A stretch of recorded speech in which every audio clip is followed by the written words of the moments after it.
Igan, makakapulong ngayong araw ni Pangulong Bongbong Marcos ang Prime Minister ng Japan, ang Presidente ng Japan International Cooperation Agency at iba pa. Kahapon po nakausap niya ang business leaders ng Japan kung saan nakakuha ang Pangulo na mahigit 200 bilyong pisong halaga ng investment commitments. Live mula sa Tokyo, Japan, may unang balita kasama natin si Ivan Mayrina. Ivan! Ohayo, magandang umaga, Igan, mula dito sa Tokyo, Japan, kung saan ikatlong araw na ng state visit ni Pangulong Bongbong Marcos. Simulan natin sa mga pinakasariwang balita. Una nga dyan, Igan, yung nabanggit mo, $3.4 billion na halaga, katumbas ng 210 billion pesos na investment commitment na ibinunga ng roundtable meeting ni Pangulong Bongbong Marcos sa mga nangungunang business leaders dito sa Japan. Tulad ng kanyang mga karaniwang mga biyahe abroad, Igan, may mga business meeting sa Pangulo para manghikayat ng mga mamumuhunan sa bansa. Sa gitna ng kasalukuyang hamon ng global economy ayon sa Pangulo, partikular ang krisis sa enerhiya at pagkadiskaril ng mga supply chain, lubhang mahalaga na lalong palakasin ang ugnayang pa-ekonomiya ng Pilipinas at Japan. Ang dalawang sektor na magiging engines of growth, ika nga, ang trade at tourism, kaya katabi ng Pangulo sa pulong kagabi, sina Trade and Industry Secretary Cristina Roque at Tourism Secretary Dita Angara Matay na dating trade representative ng Pilipinas sa Japan. Ibinida ng Pangulo ang kakayahan ng mga manggagawang Pilipino at nangako ng patuloy na modernisasyon, institutional efficiency at pangmatagalang investment stability. Kagabi rin naganap, Igan, ang state banquet o yung salo-salong inihanda nina Emperor Naruhito at Empress Masako para sa first couple at sa Philippine delegation. Nagpahayag ng commitment ng Pangulo sa patuloy na partnership sa bansang Japan para sa pagsusulong ng kapayapaan na nakabase sa rules-based order na titiyak sa katatagan at kaunlaran ng Indo-Pacific region. Ang mainit na pagtanggap niya mula sa state call at welcome ceremony sa umaga hanggang sa state banquet sa gabi ay patunay ng malalim na pagkakaibigan ng dalawang bansa.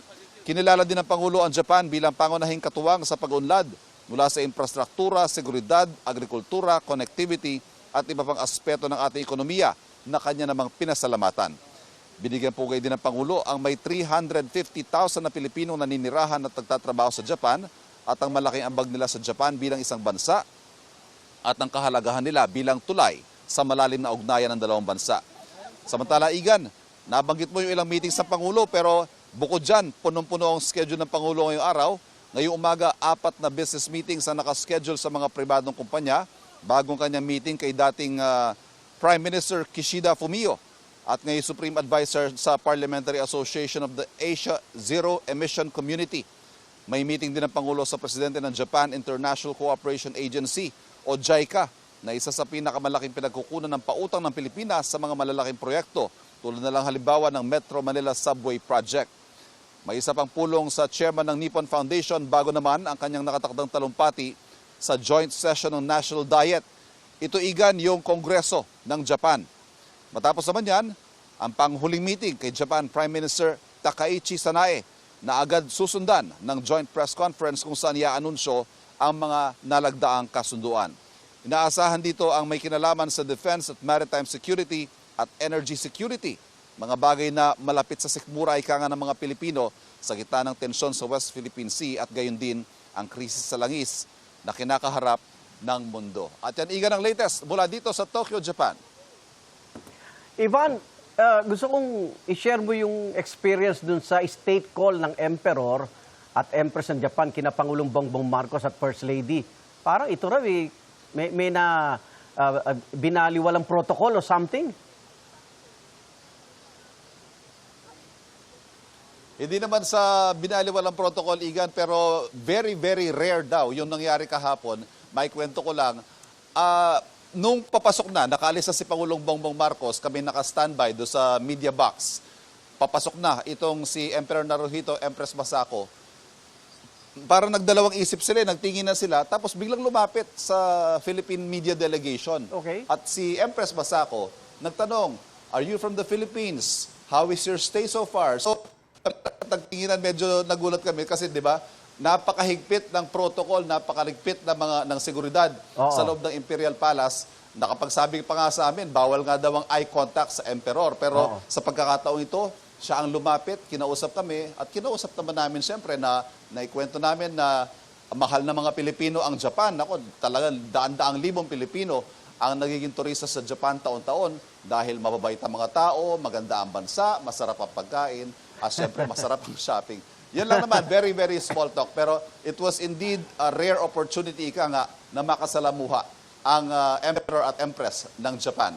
At syempre, Igan, masarap din yung pakiramdam na habang nandun tayo, binigyan ng welcome si Pangulong Bongbong Marcos, marinig mo yung pambansang awit ng Pilipinas na tinutugtog sa ibang bansa at pagkatapos doon, tinugtog pa yung ibang mga folk songs, narinig natin, Leron-Leron Sinta, Manang Biday, yung mga ganung bagay ba na pinahalagahan ang kulturang Pilipino sa pagbisitang yon. Okay, napag-usapan ba yung mga pagbabago sa posisyon ng Japan pagdating naman sa defense at issue dito sa West Philippine Sea at South China Sea kung saan aktibo na silang nakikilahok at observer?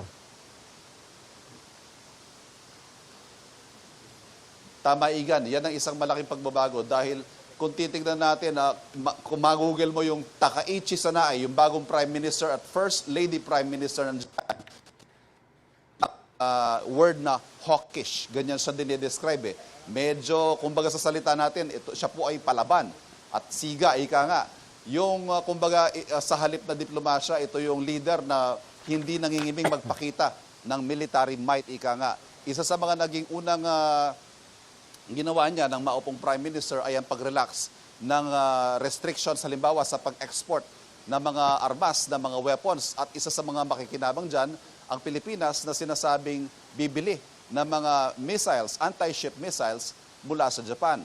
At isa pa, tulad na nabanggit mo, dati observer, ngayon active participant na ang Japan sa mga military exercises dito sa Pilipinas. Tulad ng ilang linggo pa lamang, I think last week or 2 weeks ago lang, nagkaroon ng military exercises kung saan nagkaroon ng partisipasyon ang Japan. At base sa mga pronouncements nitong bagong Prime Minister ng Japan, talagang nakahanap ng kakampi ang Pilipinas, ika nga, lalo na dito sa issue ng sigalot sa West Philippine Sea at mas palaban ito sa expansionist moves ng China dito sa South China Sea.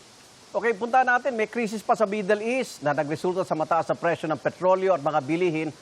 Ang tanong anong pakinabang ng mga Pilipino sa state visit na yan sa Japan ng Pangulong Marcos?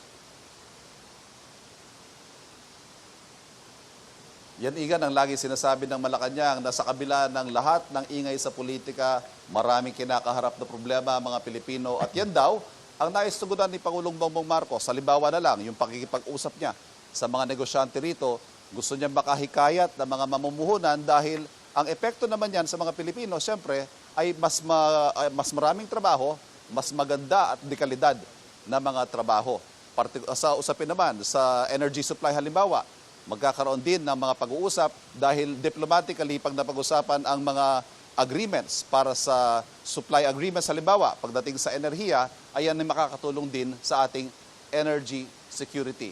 Yan, Igan, ang sinasabi ng palasyo na kahit ano pang mga kinakaharap na krisis o intriga o kontrobersya dyan sa bansa, ay kailangan magpatuloy ang Pangulo sa pagtatrabaho dahil kahit nandyan yung mga ingay politika, hindi naman mawawala yung mga problema ng bansa na kailangan tugunan ng Pangulo.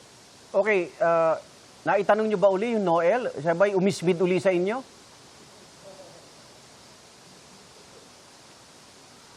Wala. Baka nga ganun ulit ang isagot sa amin, Igan, pag itinanong namin bukas. Pero yung pandulo, yung bukas, araw ng Biyernes, huling araw ng Pangulo dito sa Japan, ang schedule na kapihan with the Philippine media. At yan ay isa sa mga inaasahang itatanong ng Malacanang press corps sa kanya. Yung Noel, dahil maingay na maingay ang kanyang kapatid na si Senadora Amy Marcos tungkol sa isyong yan. At syempre, isa sa mga tinututukan ng bayan ngayon, yung nangyayaring kamo nga, sa Netflix. Hindi pa natin natatanong ang Pangulo tungkol sa kanyang mga saloobin sa nangyayaring kaguluhan o kontrobersya dyan sa Senado. At isa yan sa mga itatanong natin bukas, Igan. Maraming salamat, Ivan Mayrina, direkta sa Japan. Ingat.